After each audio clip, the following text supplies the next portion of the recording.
بسم اللہ الرحمن الرحیم. عزیز طلبہ السلام علیکم.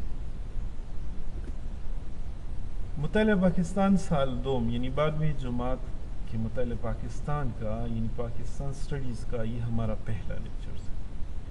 عزیز طلبہ، پاکستان سٹڈیز آپ کے کورس میں کیوں شامل ہے؟ یہ اس وجہ سے تاکہ طلبہ کی علمی استعداد پاکستان کے حوالے سے بڑھ جائے، وہ جان سکیں کہ ہمارا ملک کس طرح وجود میں آیا، اسلامی جمہوریہ پاکستان کی ابتدائی مسائل کون سے تھے، عرض پاکستان کس طرح کا ہے، پاکستان کی ثقافت یعنی کلچر اور پاکستان کی زبان وہ کون کون سی ہے، اور اسی طرح سے موجودہ پاکستان کے مسائل کون سے ہیں اور خارجہ پالیسی پاکستان کی کس طرح کی ہے. عزیز طلبہ، پہلا چیپٹر جو ہے وہ ہے اسلامی جمہوریہ پاکستان کا قیام. یہ چیپٹر یا یہ باب کل 27 صفحات پہ مشتمل ہے.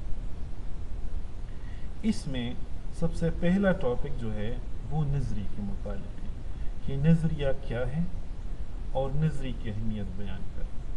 اگر ہم مشق میں جا کر دیکھیں تو سب سے پہلا سوال بھی نظری کے ہی متعلق ہے. یعنی لانگ کویسچن میں سب سے پہلا سوال جو ہے وہ یہی ہے کہ نظری سے کیا مراد ہے اور نظریہ قوموں کی زندگی پر کس طرح اثر انداز ہوتا ہے. تو عزیز طلبہ، ہم اپنے لیکچرز میں کوشش کریں گے کہ ایک ایک مشقی سوالات کا جواب دیں اس طرح سے کہ طلبہ اس طریقے کو اپنائیں اور امتحانات میں اچھے نتائج دیں. تو سب سے پہلا ٹاپک یہاں پر نظری کے متعلق کہ نظریہ کیا ہے. اگر ہم لغت میں دیکھیں، ڈکشنری میں دیکھیں تو نظریہ وہ مسئلہ جس میں سوچ و فکر سے کام لیا جائے. نظری کا جواب ہمیں کچھ اس طرح سے ملتا ہے کہ نظریہ ایسی سوچ اور فکر کو کہتے ہیں، ایسی مسئلے کو کہتے جس میں کسی سوچ اور فکر سے کام لیا گیا. اگر ہم نصابی کتاب میں آئیں تو اس میں اس کا تعارف کچھ اس طرح سے کیا گیا ہے کہ ہر انسان کی زندگی کا کوئی نہ کوئی مقصد ہوتا ہے. اس مقصد کے حصول کے لیے وہ اپنی عقل، سوچ اور فکر کے مطابق اپنا لائحہ عمل طے کرتا ہے. اس طرح ہر قوم کا بھی ایک اجتماعی مقصد ہوتا ہے جس کے حصول کے لیے وہ قوم اپنی ماضی کی روایات اور اقدار کو مد نظر رکھ کر اپنی اجتماعی سوچ اور فکر کو بروئے کار لا کر اپنی مشاہیر کی یعنی بڑوں کی، لیڈروں کی رہنمائی میں مستقبل کا لائحہ عمل طے کرتی ہے. اس اجتماعی سوچ کو اس قوم کا نظریہ کہتے ہیں. اب ہماری سمجھ میں آ چکا ہے کہ نظریہ کس کہتے ہیں. یعنی اجتماعی سوچ کو، کسی قوم کی اجتماعی سوچ کو نظریہ کہتے ہیں اس قوم کا. اب پھر اس سوال کا اگر ہم دوسرا حصہ دیکھیں تو وہ دوسرا حصہ کچھ یوں ہے کہ نظریہ قوموں کی زندگی پر کس طرح اثر انداز ہوتا ہے.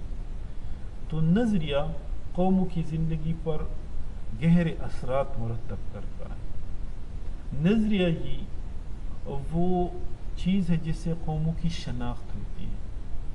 اب اگر آپ لوگ اس سوال کا جواب دیں گے تو اگر آپ ہیڈنگ ہر ایک کی الگ الگ دیں اور اس ہیڈنگ کے بعد ایک ایک دو دو تین تین لائن اس میں مزید لکھی، اسی بات کو اپنے الفاظ میں تھوڑی وضاحت کے ساتھ لکھی، تو آپ کا جواب بہت ہی مؤثر نظر آئے. اب اس میں نظری کے متعلق یہ کہا گیا ہے کہ نظریہ ہی یعنی نصابی کتاب میں کہ نظریہ ہی اتفاق و اتحاد کا ذریعہ ہوتا ہے.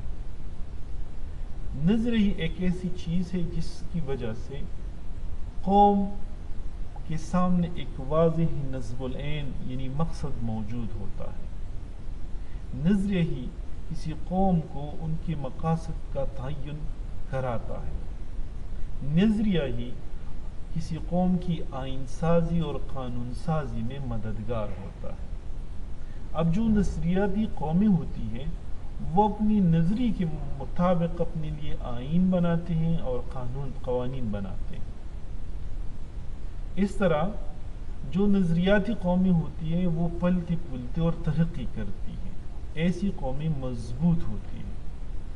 مذہبی عقائد معاشرتی اقدار اور تہذیب کا محافظ ہوتا ہے نظریہ، یعنی جو نظریاتی قومی ہوتی ہیں وہ اپنی مذہبی عقائد معاشرتی اقدار اور تہذیب کی خود حفاظت کرتی ہے، محافظ بنتی ہے۔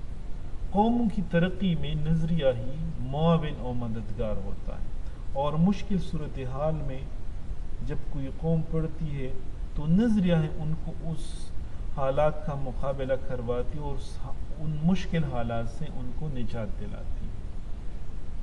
تو عزیز طلبہ، مجھے امید ہے کہ آپ میرے اس لیکچر سے مستفید ہو گئے ہوں گے۔ شکریہ۔